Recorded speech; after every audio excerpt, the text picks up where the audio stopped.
This episode is sponsored by Claude AI. Check it out at claude.ai/PMP.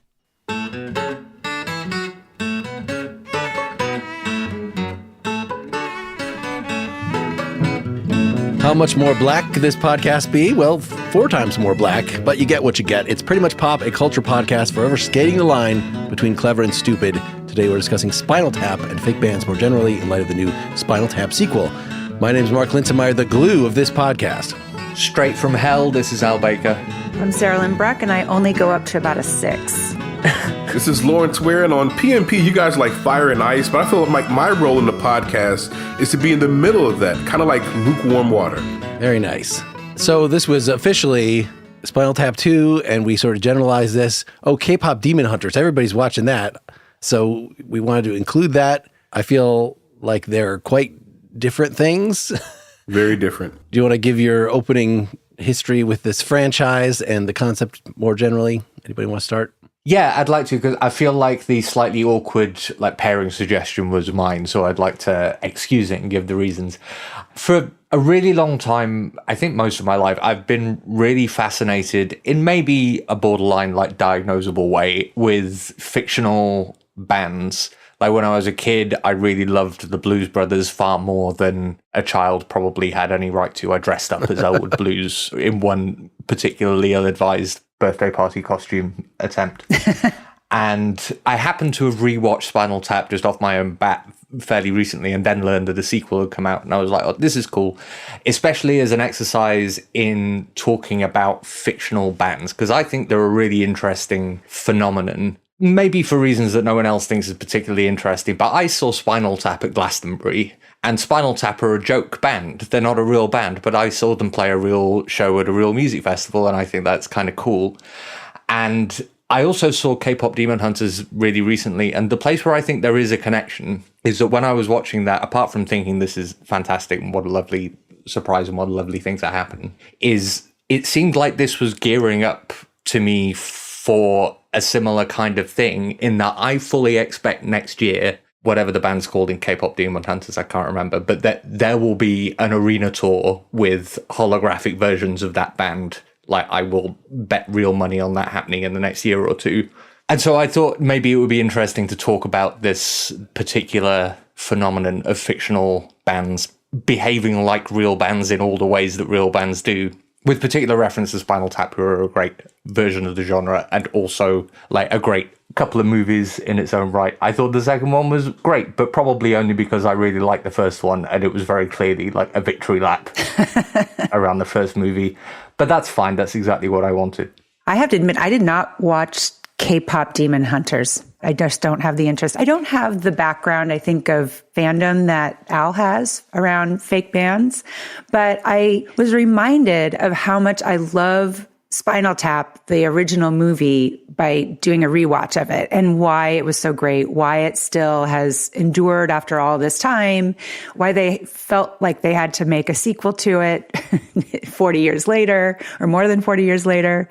But I think just for me, it was beyond funny. It was such a product of its time, and it was so accurate in what those kind of rock bands were like that I had kind of forgotten about it. You know, it was something that we don't necessarily go back and think, oh man, I really want to do a re-listen of fill in the blank hair band from the 1980s. But there was such a period of time during the mid 80s where those bands were just kind of ubiquitous, and they did such an accurate job of exactly what those bands were like, what their stage presence was, what their demands were behind the scenes, and also how kind of completely unserious those types of bands were. And I just, it was a really fun reminder for me. Lawrence, you had told us you just saw this recently and were not blown away. The original. I hated this movie. The new one or the old one, or both? I hated both of them. I mean, I'm going to be... Okay, look. Rob Reiner, I think he's a really good director. I thought that it would be funny if I knew that world. I just don't know that world. And I don't know like the tropes of the world. And so I'm just looking at it as a document of a mockumentary kind of format. And it's really good in that kind of format. It's a really good, well-made mockumentary. I did not laugh once. I didn't giggle once. I didn't like the music. I thought it was silly. I thought it was very unserious. And I'm very happy that Al enjoys it. I'm very happy that Sarah enjoys it. I'm going to assume that Mark enjoys it. It's just not for me. But I do see that it is a template that some of the movies that I do enjoy follow, like CB4 starring Chris Rock, which is like a mockumentary of a NWA adjacent hip hop group. And then there's also Fear of a Black Hat. I did watch that. That was funny. Which is another NWA adjacent, although they're called NWH. I don't know if I should say the word because I'm around white people, but N words with hats, which is funny. So I get that those movies that I do enjoy are inspired by that film. I just think that I'm just not in the target demo. I don't want to crap on it because I know you guys really, really enjoy it. And like it speaks to you. I've never been in a band. I've never played an instrument. Well, I played trombone when I was in high school, in middle school. I don't know those group dynamics, honestly. It's like I'm an alien from another world and I'm watching this thing play out in front of me. It just didn't connect with me. I'd never watched it before. It was never something that someone told me to watch before. Really, before you guys told me to watch it, I just never had any kind of inkling that it even existed. It's an interesting phenomenon. And so that's the reason why when we were talking about this, I was like, do you guys really want me on this podcast? Because I just don't know what I can bring to the discussion because I don't get it. So I think I might have felt a similar way when I first saw this in high school because I was a very clean cut kind of kid and I did not like those hair bands. You know, there are a couple, the Rat or whatever, you know, things that caught my fancy when I was 11 or something. But by the time I was... Is the Rat is that a hairband? The Yes. Rat or whatever? We choose Or, okay. you know, We're Not Going to Take It. RITT. Yeah.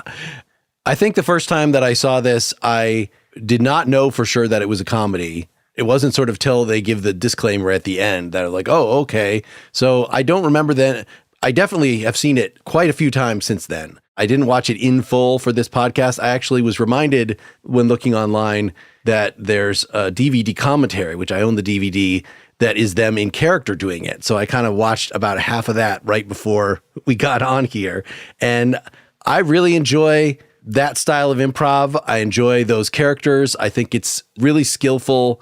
You know, how do you make them not so stupid that you just couldn't believe that they could exist and have, you know, a kind of friendly dynamics, have them. I really like the fact that, as Al was pointed out, that they sort of became, you know, just these alter egos. I guess that's what they were before the movie was made, that these characters that were created that then could go out in the world. And so that they comment on the band or, you know, comment on the movie. Oh, what a hatchet job that was. That it's not just like self-contained within this movie, that they just kept going.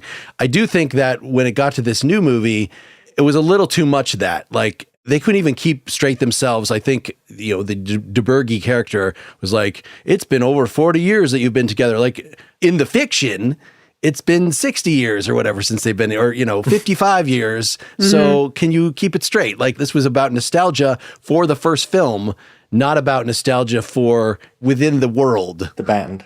Yeah, so I felt like that got mixed up in an interesting way that sort of bugged me. Yeah, and I don't really think that this new film, was any better than the appearances of these guys on talk shows. The original film was a real labor of love that took a long time to put together, and I think that everything after that has just been marinating in that original creation, which doesn't mean I don't recommend it. I enjoyed myself just fine. I really enjoyed this movie, but only in the same way that I would enjoy a genuine documentary about the making of the first film, or like a Where Are They Now about the people who were involved. It didn't rise to the level of a new great thing in its own right. But one thing I like about the movie is it felt like it was very upfront with the audience that was really all it was interested in delivering. For one thing, it's an hour and 20 minutes long. And that's just amazing. Yeah. And the last like 10, 15 minutes are just a Spinal Tap performance, really, which is exactly what I wanted, a triumphant one. if we can get, I don't know if it counts as a spoiler if I'm going to talk about something that I wish had happened, but I really thought that they were queuing us up for the band dies at the end. Everyone but the drummer dies at the end.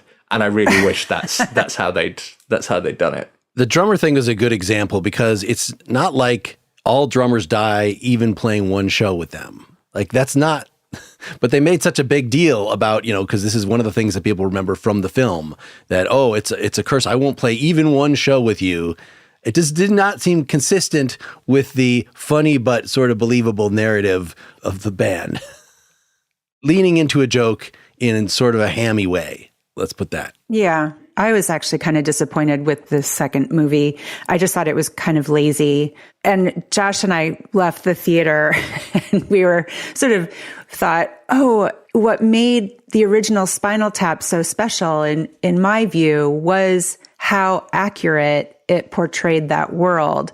And I kept thinking, oh, if you're thinking about like, where are the surviving members of The Who, for example, what are they doing now? They're doing big rock musicals or something like that, and I wanted to see each of the three band members kind of doing something different. And I felt like they were all kind of doing sort of versions of the same crazy thing. I wanted to see somebody who was still out there, for example, like a David Lee Roth type who was still trying to make it happen and still, had the big ego and still thought he was cool. And then I wanted to see somebody else. Sure, Nigel could be selling cheese. That's fine.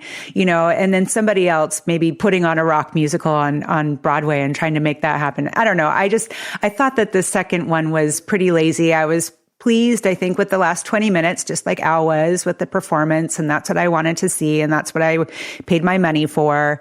But up until then, I just thought, oh, this is just sort of nostalgia for nostalgia's sake, instead of where realistically would this band as 70 and 80-year-olds, where would they be in their lives? That would have been interesting to me.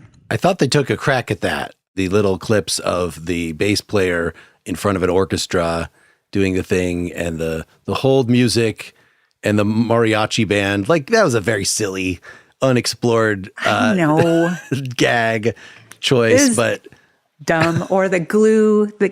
Just come on. The glue museum I thought was silly. I think that was kind of funny. I like the glue museum. It was silly. It's okay, but I think he should either be trying to become a serious musician or he should be trying to pursue his true passion of glue history.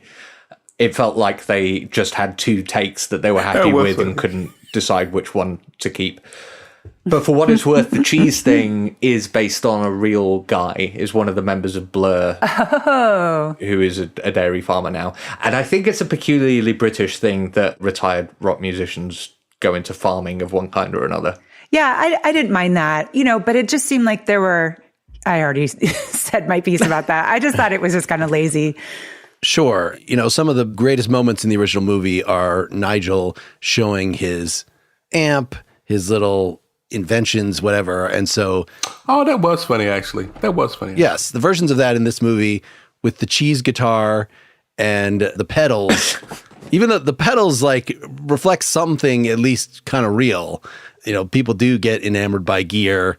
And so I kind of like that dynamic, but it was... Again, a little cheesy and ham-fisted. I don't know what there was something about the original that was surprisingly subtle, right? The fact that I didn't get it. And Lawrence, I'm saying, based on my own experience, that had you watched it 4 times, you don't have to be familiar with this world and whether it's accurate. I really enjoyed watching Atlanta and the sort of the rise. We should sort of get a little more general. These are human stories about people with dreams and who enjoy music. And you get to see them succeed or fail or maybe have drug problems or any number of combinations of those things. It's just like a good scene for telling some kind of story that people can relate to. So I think them getting second billing to a puppet show, that's not the kind of thing that actually happens. But that was a fucking funny gag. Well, one of the things that I will say, because I don't necessarily have to enjoy the music. So, for example, I really, really enjoyed Walk the Line about Johnny Cash, and I don't really mess with Johnny Cash's music. Or I really enjoyed A Complete Unknown that you guys made me watch, and I don't really mess with Bob Dylan Well, I didn't before then. I kind of listen to him a little bit more now, thanks to Al. So congratulations, Al, on that. But the point is that I enjoy human stories because I am interested in artists trying to create their art, trying to monetize that, but also trying to remain true to who they are as artists and the ups and downs that come with that and the life turmoil that comes with that. And I'm interested in that. It's just, this wasn't serious though. Like it wasn't like a serious story. Maybe there are serious elements that they're building upon or riffing off of, but it wasn't like a serious story. And so for me, like the Five Heartbeats for me is like a Paramount titan of a Black movie that is kind of doing this, although it's doing it within the context of like a doo-wop group. Right? That is a hugely important movie, The Five Heartbeats is. In the same way that Dreamgirls is, right? Hugely important movie that is about musicians trying to make art and the ups and downs and like the turmoils that come along with that. I enjoy those kinds of stories, just that those stories are serious, right? Those stories are like dramas. This person got addicted to, I think it was heroin, Eddie Kane did, the lead singer of the Five Heartbeats, and he got kicked out of the group and the ups and downs that came along with that. It's just that this movie was just not serious enough for me. Like, and I think that's what's missing, is that this comedy is just not on my wavelength. It's just not the kind of comedy that I kind of watch. Whereas, as Mark brought up, Atlanta, okay, I know Atlanta, I know that world, and the comedy is just like right on time with me. You know, so it's just, they're doing similar things in the same way that like Fear of a Black Cat is doing a similar thing, that CB4 is doing a similar thing. It's just that those kind of comedies are kind of hitting me on a little bit different plane. So while I appreciated this movie a great deal, because I think that the filmmaking is top notch, and I think that the writing is really, really good, it just didn't hit for me. I think that if I was a little bit more familiar with hair bands, because like, I don't think I could name you a single hairband. Like, isn't you like were just so slightly the wrong generation. Sarah and I were just assaulted with this stuff constantly. Like, you Yeah. This is Sarahlyn Bruck, and I'm here to talk to you about Masterclass. Some of you may be aware that I write fiction. I'm also a lifelong learner. Did you know that Masterclass features classes taught by a wealth of popular authors such as Margaret Atwood, Amy Tan, David Sedaris, Roxane Gay, and Dan Brown? With Masterclass, you can learn from the best to become your best. With plans starting at $10 a month billed annually, you get unlimited access to over 200 classes taught by the world's best business leaders, writers, chefs, and more. With Masterclass, you get thousands of bite-sized lessons across 13 categories that can fit into even the busiest of schedules. Apply improv to your daily life with Amy Poehler. Develop your singular voice with Mindy Kaling. And learn to tell a story that persuades people with Michael Lewis. And the classes really make a difference. 3 in 4 surveyed members feel inspired every time they watch Masterclass. Plus, every new membership comes with a 30-day money-back guarantee, so there's no risk. Thanks, Sarah. Right now, our listeners get an additional 15% off any annual membership at masterclass.com/pretty. That's 15% off at masterclass.com/pretty. Masterclass.com/pretty. I also want to talk to you about Claude AI. I will admit I'm a little skeptical about AI, but because I'm recording this ad, I opened my Claude and I started asking it how I can make my podcasts more popular. And it asked me for a lot more information. And I put in several paragraphs, just like I would describe to a real person. And it gave me some pretty actionable advice. This is very much like having a business consultant who knows about any business because they have the entire web at their fingertips. Much easier than just doing a web search and getting information that is not tailored to my particular situation. Claude is the AI for minds that don't stop at good enough. It's the collaborator that actually understands your entire workflow and thinks with you, not for you. Whether you're debugging code at midnight or strategizing your next business move, Claude extends your thinking to tackle the problems that matter. And keep in mind, you're not just using Claude for web research, for external research. You could use it for internal research. So upload your existing documents, have it do an analysis of that. If I'm trying to figure out how much of a 1,000-page book I should read on my next philosophy podcast, for instance, it can very quickly do something that would take me a while of looking through the book, looking through various online syllabi, And of course, an online syllabus is going to be geared toward what that class was trying to teach, picking out the portion of that book relevant to its concerns, not my concerns. With Claude, I can tell it my concerns and get some information that's really appropriate for me. Ready to tackle bigger problems? Sign up for Claude today and get 50% off Claude Pro when you use my link claude.ai/PMP. That's lowercase PMP. That's claude.ai/PMP right now, 50% off your first 3 months of Claude Pro. That includes access to all the features mentioned in today's episode. Claude.ai/PMP.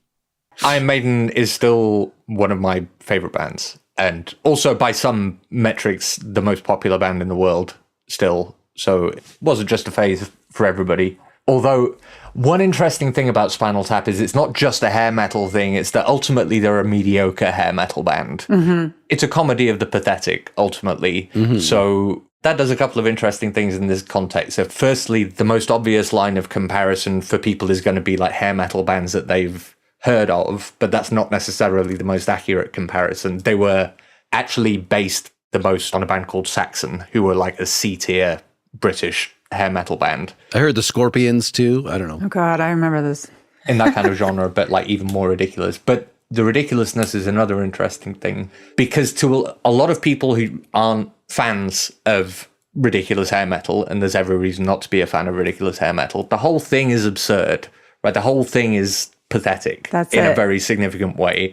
And so I can completely see how from the outside, it's kind of hard to see where the jokes are, because everything about hair metal is ridiculous anyway. Yeah. And the thing I love more than anything about bands like Iron Maiden in particular is that Iron Maiden have seen Spinal Tap and understood what's funny about it, and yet they still have 18-foot dummies staging pitch battles on the shows behind them. They have the most fantastic props. They sing 18-minute rock ballads about medieval religious wars, and everyone has a fantastic time. But that's just the vibe. But if you put Spinal Tap and an Iron Maiden concert in front of somebody who isn't into hair metal, then I can completely see how you wouldn't really see how one is a serious example of the genre and the other is a send-up.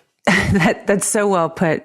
I think a lot of these sort of mockumentaries and rockumentaries about not just hair bands, but even, because I watched the Fear of a Black Hat last night, and some of the connective tissue here is about how kind of brutal the music industry is. You have a short career if you're lucky. It's silly, it's ridiculous on so many different levels. And it's also at the same time so self-serious sometimes. Just the fact that you can have in the middle of a song this long, winding guitar solo, and people eat it up. It's fun. It's fun to watch, but it's also just so completely self-serious. And what's funny about, especially with Spinal Tap, is that these guys are all serious musicians. They all know how to play. Christopher Guest knows how to play the guitar. He knows, he has a guitar collection. He knows how to play that mandolin. He knows how to play the piano. And he knows exactly who these people are and where they're coming from. But at the same time, he has that same idea, that comedian's eye, that this is something that is so ripe for satire. I watched a little bit of some YouTube sort of behind the scenes stuff, and that scene with him playing the piano. This is a mock piece. That was really, first take. He's just playing this. They decide to film it, and then he comes up with that "Lick My Love Pump Baby" thing. Just, I thought that was funny the first time. That did not require any sort of familiarity. It's just that how absurd the over masculine, right? Which is one of the things that I'm sure alienated me from this kind of music in the first place, that it's only now as an adult that I've sort of backed into them, that like, okay, I got into Zeppelin, then I can get into Sabbath. I still haven't listened to a lot of Iron Maiden, but like at least I sort of get where I can listen to Uriah Heep and some of these other bands of that era that fall roughly into this category. I don't draw a strong connection between music that's supposed to be funny and music that's merely fun, or music that's a little pretentious. I enjoy a lot of kinds of stuff like that. And I've had some of these songs going through my head on a semi-regular basis way before we decided to do this, that like Big Bottoms or You know what I want, boom, give me some money. Like, these are just part of my my background. I had the chorus to Hellhole as we were preparing for this, sort of recurring in my head. So I think these are actually good songs in some ways. I mean, the refrain to Stonehenge absolutely slaps. This is part of what fascinates me about the fake band thing.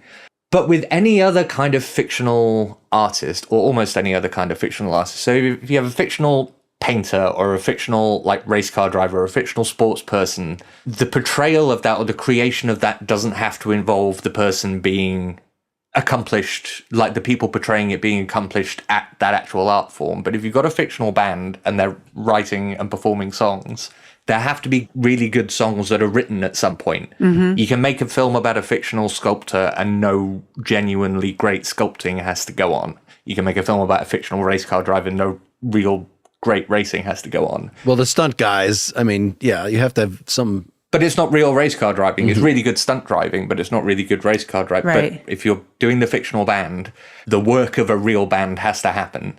And sometimes that's the people who end up playing it, and sometimes there are, you know, people doing voiceovers or what have you. In the purest version of the form, like Spinal Tap, the same people are doing everything. But I just think it's cool. Maybe we should pivot briefly to the K-pop thing, because I'll admit, I only watched it because my wife and daughter were watching it. I wasn't paying that much attention.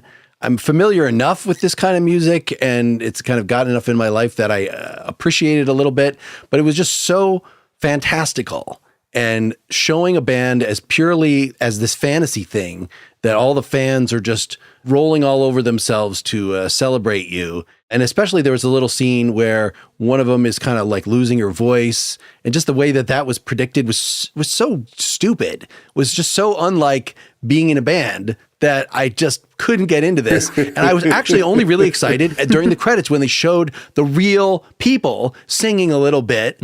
Like, that was so much more interesting to me than this bullshit. Like, yeah, there was some sort of Miyazaki elements of the animals and things that I appreciated it, but I feel like I'm not the target audience for this film. You're not. And I just don't care. But I recognize that people like the songs. But I don't think I'm the target audience for it either. Like, I don't enjoy K-pop really, but I do love like really stupid, over-the-top, hyper-maximalist cartoons. The animation's beautiful. More than anything, I really love a perfectly executed vision, and it feels like K-pop Demon Hunters was like someone had a crystal clear idea and executed it perfectly, and I just really enjoyed that. Like, my oldest kid is 17. He doesn't care about K-pop. My middle kid is 14. He doesn't care about K-pop. My youngest one, though, he's 10. He's right there in that demographic. And so he loves it. All of his friends love it. And let me tell you, this film is a phenomenon. Like, a legitimate, over-the-top phenomenon. I'm walking around campus. I work at Oklahoma State University. I'm a professor there. I'm walking around campus, and people are like congregating and singing the songs from K-pop Demon Hunter. And I'm not talking about just Asian kids, white kids. No, it is a communal effect, right? It is people from all over the place. They showed K-pop Demon Hunters, and you can watch this at any point on Netflix. They showed this on campus at a theater, and they had standing room only. Like, this is a phenomenon. Like, it is over the top how big this movie is. Now, is it a real representation of how these bands work? Probably not. Is it silly? Absolutely, it's silly. I'm not the biggest K-pop guy, but like, those songs bang, man. Those songs go hard. Like, they're really, really good songs. And the animation, beautiful. The demon hunting part, it's silly, it's fun, it works. I don't know, man, but I have not seen anything like this, legitimately anything like this ever before. Like, I've never seen like generations coming together over this particular film. So I just think it's amazing to watch what's happening. Now, of course, it's a fictional band, but I don't know, man. They tapped into something, because it is all over the place. It is unbelievable. It's been number one or close to number one for months on Netflix. It is incredible what's happening. Sarah, I think you had recommended We Are Lady Parts, which is a Peacock series. So I watched the first season of that. And I watched that. I like that a lot. It sort of took an episode or two for me to sort of get the style.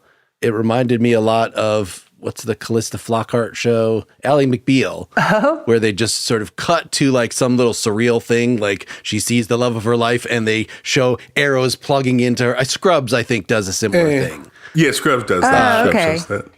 I didn't think about Ally McBeal though. I didn't get that connection, but I see it now. It just took me a minute, but it's uses that you can tell a drama about people's lives, and so much of it is built around showing music that's pretty darn well done that they're really enjoying. And it's not a realistic depiction of how they write a song, like, oh, I just wrote a song, we just played, but they'd already sort of set up that this is a little fantastical, even in the non-musical parts. So like you're able to just go with it. Yeah, I mean, I was sort of trying to think, the mockumentary is making fun of not just the band, but also the industry and their process and all of that. And it tries to get, or it seems like they're trying to get all of that relatively accurate.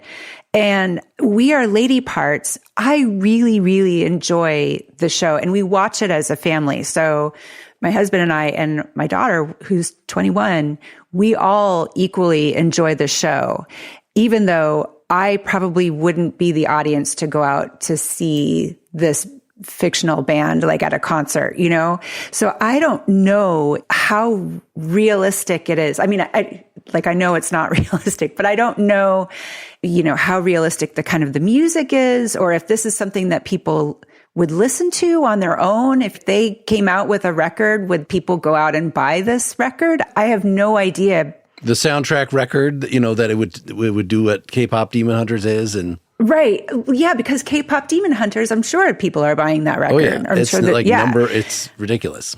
Yeah, I'm sure it's ridiculous, and I'm not the audience for that one either. But We Are Lady Parts, I really, really enjoy the show, but I am clearly not the audience for it. So I'm kind of wondering, how accurate is it? We should say, just for people that haven't seen it, that it's all just about four Muslim women in England and how they're navigating being in a punk band, but yet still wanting to, wear their headscarves, or one wears a burqa throughout the whole thing, which I was thinking like they could have changed that actor between season 1 and 2, and I would not know, because I just, you just get a voice and it's not that distinctive of voice. Anyway, that's always interesting to me, just to learn about another culture. And even if it's exaggerated, like, well, these are the things that people are trying to set some sort of balance between living in the modern world and having modern relationships and these traditional demands. And I just hadn't seen that story before at all. So that was just, independently interesting to me, and better to me than the superhero version of that, which was called what on Disney Plus with the young Muslim. Was that she was the new Miss Marvel or something? Miss Marvel, yeah. Oh, right. Yes. You didn't like Miss Marvel? Wow. Not nearly as much as We Are Lady Parts. Well, We Are Lady Parts is definitely a better show. Miss Marvel was good though. I just really enjoyed, and Sarah made me watch it. I thought that it was an interesting take on the bands and like the cultural elements and all the kind of stuff. It does a good job of letting you see the humanity of people in other kind of areas and other cultures, and how they kind of, I really enjoyed that. I was taken aback, because I'm going to be honest with you, Sarah, when I first started, I was like, oh my gosh, this is not going to work for me. These girls, different culture, blah, blah, blah. Second episode, I was locked in. I really, really enjoyed it. So yes, yet without knowing anything about, because, it's universal human stories, whether you're familiar with the culture or not. Yeah. And I think it really worked. And I think that Mark is right. The first episode, it just kind of lays out what's going to happen. And the second episode is really where it takes off, for me, at least. Thank you, Sarah, for making me watch that, because I absolutely would not have watched it had you not twisted my arm and made me watch it. Haha. No, I'm so glad. And I love that, because I did listen to a little bit of punk rock when I was in high school and stuff. And I love seeing punk rock, how it's evolved and how other people express themselves that are, different culturally from me. And I also love that it was an all female band too. That was also very, very cool. Definitely. Al, you mentioned Blues Brothers as sort of a foundational thing here. I see some of what happens in Blues Brothers is a little bit reflective of what is enjoyable about Spinal Tap, where they're playing behind the chicken wire and they're playing for a grossly inappropriate audience. And also just like a way, like many rock things, like the Commitments, like whatever, of introducing you to this kind of music. whether it's a fictional band or a real band, the Ray Charles documentary, or, not documentary, but the dramatization. The movie. Yes. The biopic, yeah. Like, these are just great ways to be introduced to whatever the kind of music is in general. Yeah, I think far more than the biopics about great musical figures who are by definition exceptional. If you want to know what it's like being in a band, the Blues Brothers and Spinal Tap give you a really pretty solid, and like Almost Famous is another great example of a movie that gives you a pretty Ooh, I solid love that movie. Love that movie. Me too. Love Almost Famous. Oh my gosh, that movie's so good. introduction to what it's like actually being in a band. The Commitments is probably the most accurate depiction of the general trajectory of the vast majority of bands that are started, and that they last about 2 weeks. Everyone has a great time until someone shags the wrong person, and then it all falls apart. Spoilers. Spoilers for a 30, 40-year-old movie, which means we're probably due a Commitments reboot at this point too. Something that definitely skews my perspective of these films is that they were literally memes. When I was playing in bands, every time, like you mentioned Lick My Love Pump earlier, Mark, and like every time that I have been in a band and someone has mentioned the key of D minor, like there is a chorus rises up from the room saying the saddest of all keys. And anytime we played in a venue that we were getting a bad vibe from, we would turn to each other and say chicken wire. These things are, it's not even that they're accurate, they're, what's the word? I don't know, mimic, I don't know. Yeah, they represent the experience of kind of the self-myth making of musicians in a really significant way. Sort of foundational, that thing you do, I feel like is... I do love that movie. Like We Are Lady Parts, except concentrated about a particular point in time. It's such an ebullient movie. It's such a fun movie. I've seen it at least 3 times probably over the years, showing it to my kids. And I've seen it way more, yeah. Yeah, I feel like that is the quintessential rock and roll rise story, and having you rejoice with them. And you can take it seriously enough, right? Lauren said it doesn't have even though it's a comedy, and some of the things that happen, like the bass player disappearing and going on to the county fair or whatever with a bunch of army people. Yeah. There's some funny, but it is dramatic enough. You can actually care about you don't care in Spinal Tap about them arguing over the Yoko character. It's just more of a reference to Yoko characters and the funny performances. In the original Spinal Tap, this definitely doesn't exist in the second one, but there is the emotional investment in the first film, in that I genuinely still well up a little bit when Nigel comes back at the end and says, "Oh, we're really big in Japan now. Do you want to form up again?" So it does enough, for me at least, it does enough to get me there. The second movie just doesn't even try. I mean, That Thing You Do, the music is really good. Like, that song is very catchy. Because it's a real musician, Adam Schlesinger, Fountains of Wayne. Like, that is one of my favorite bands, period. Didn't know that. Okay. Stacey's Mom, one of the greatest modern songs. She's got it going on. Her name is Sarahlyn Brooke. But the reality, though, is that I wish that Tom Hanks would direct more, because that is so interestingly directed. Like, he does a good job of the comedy, but also the human beats. Like, that movie it's genuinely affecting. I don't cry at movies. Oh, that's not true. I do cry at movies. I just don't let people know that I cry at movies. But I well up when I watch that movie, because there are certain moments in that movie that really kind of gets to me, and it's a human story.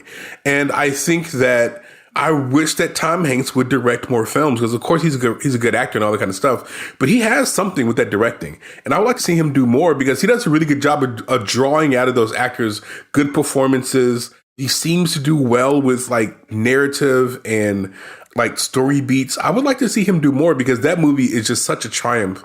And I don't think it's appreciated by the current generation as much as they should appreciate that particular film, because it is really, really good. And I think some of my favorite movies about fake bands is that it captures the time so well. Like, it captures the context of that particular time so specifically. Spinal Tap does that. That Cameron Crowe movie, Almost Famous, does that really well. Actually, I thought that Fear of a Black Hat did that really, really well. I was so pleasantly surprised.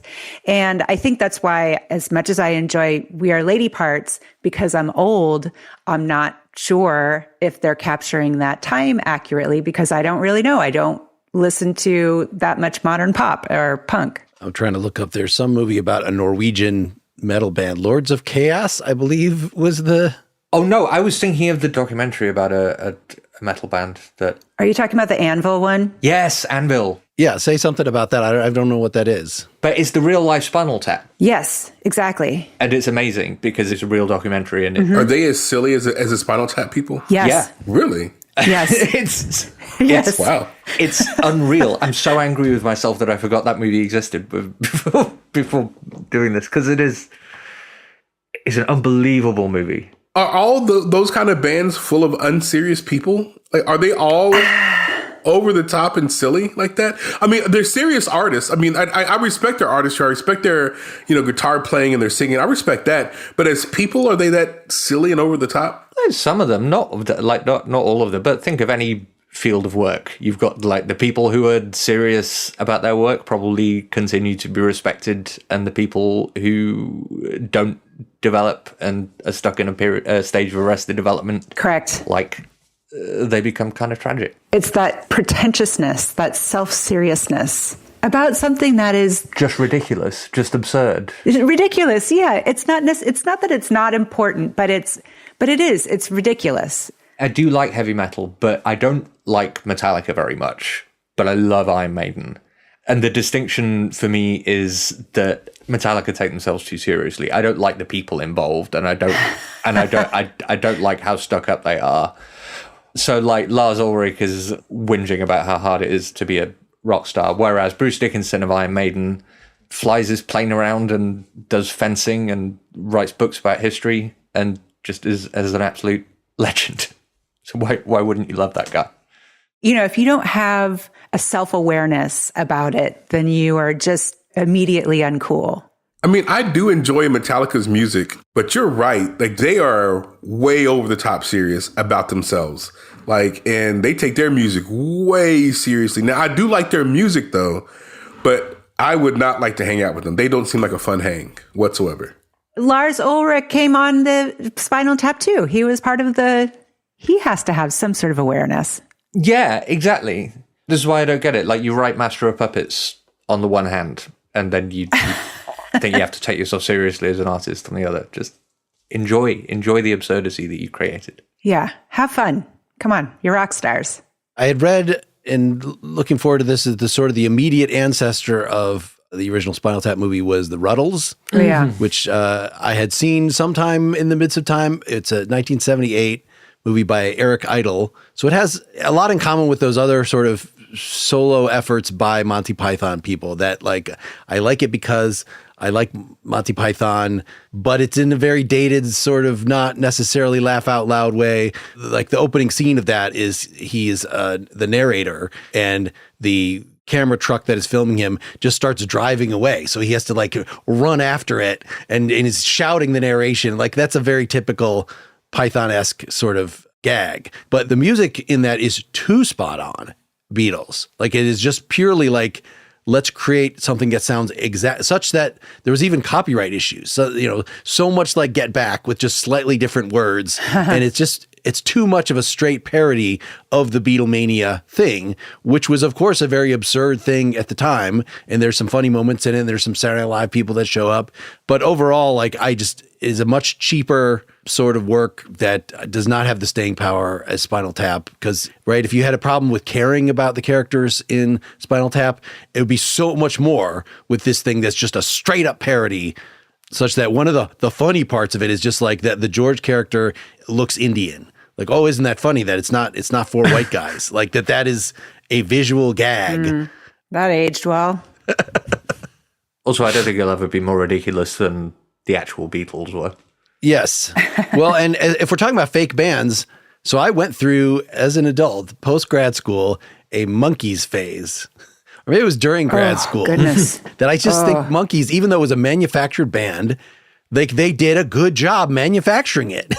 And I loved them. I loved them growing up. Some of those songs are as good as anything that the Beatles put out. It's not authentic in the same way. And when they tried to play all their own instruments and write all their own songs, they weren't particularly good, but you're sort of invested in them and their personalities. And so I still like there's a 1996 album, Just Us, Justice, that is just them writing and they're not like very professional songs, but it feels like you're listening to your friend's band and they made a pretty good effort at it. They didn't write all their songs. Like all their hits were No, that was the by whole some other people, right? That was the whole point of contention, such that by the time they were pitched, oh, honey, honey, you are my candy girl. And they said no to that. They were like, and that became a huge hit for, I guess, the Archies, which are a fake band. There is no, like it was something that was created in the studio by producers to put out this song that became a giant hit. But by that time, they were all like, young men stung by accusations that they were not real musicians. And they're like, we're real musicians. We tour. We're just as creative as anybody. But there's something about, the imperfection that it's very similar to the songs in Spinal Tap in some ways, that you're hearing not these songs that have risen to the top of the crop because they just hit the cultural zeitgeist in some way. You're hearing songs by people that that are making some sort of joke or some sort of statement, or I don't know. There's something I find, it's a different way of listening to music that maybe only musicians can really get into, that I value. Like the friends of mine, when they put out albums, I listen to their albums in a different way than I listen to just, some professional thing.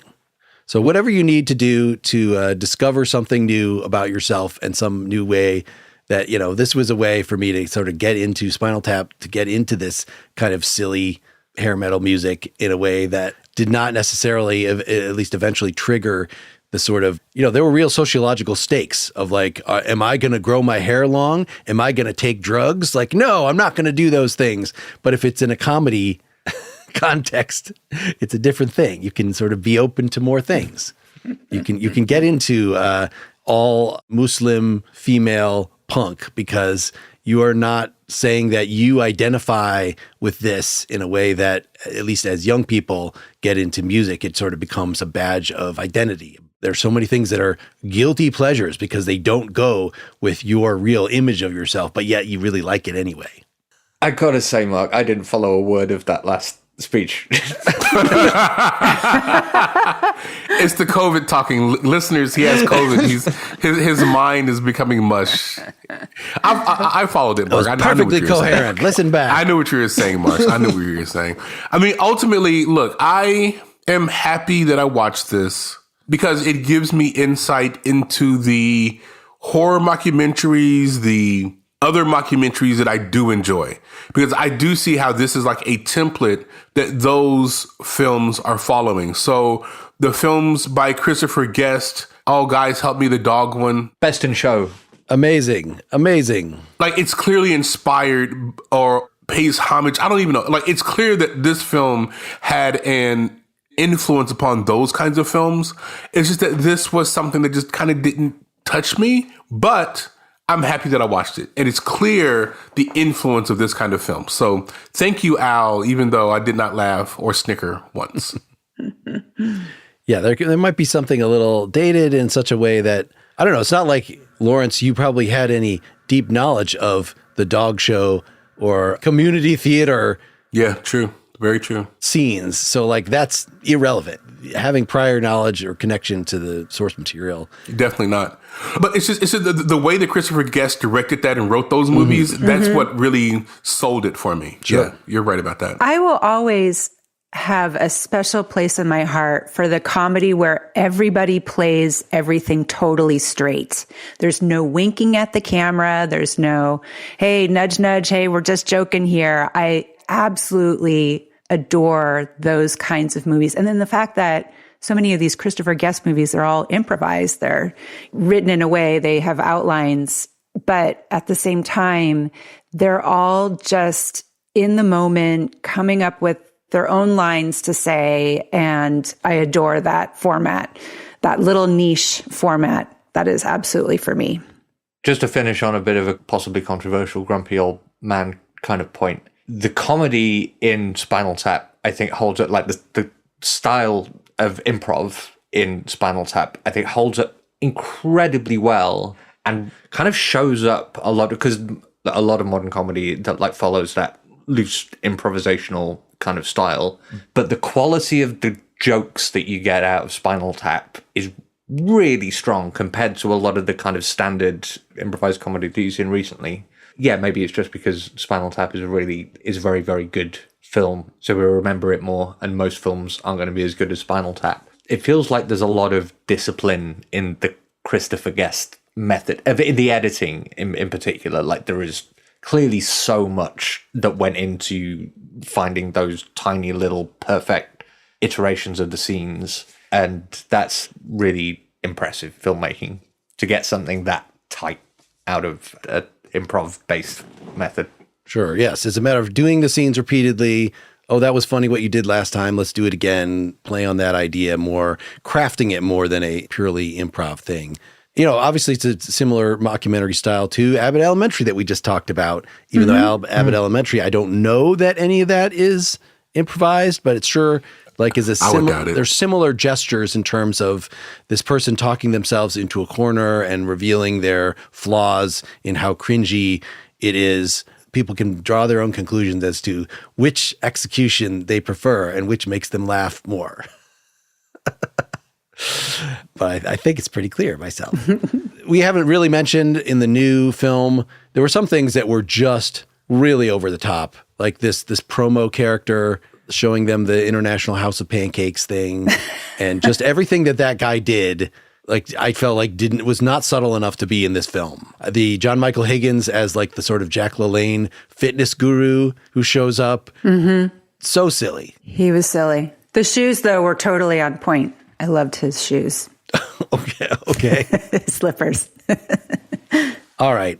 Well, let's wrap this up. Thanks, everybody, for listening. And, nobody knows who we are, what we're doing, but you do. So thanks for hanging out. Bye. Thank you for listening, guys. Pretty Much Pop is part of the Partially Examined Life podcast network. Get more Pretty Much Pop at prettymuchpop.com. Get bonus content for every episode at patreon.com/prettymuchpop.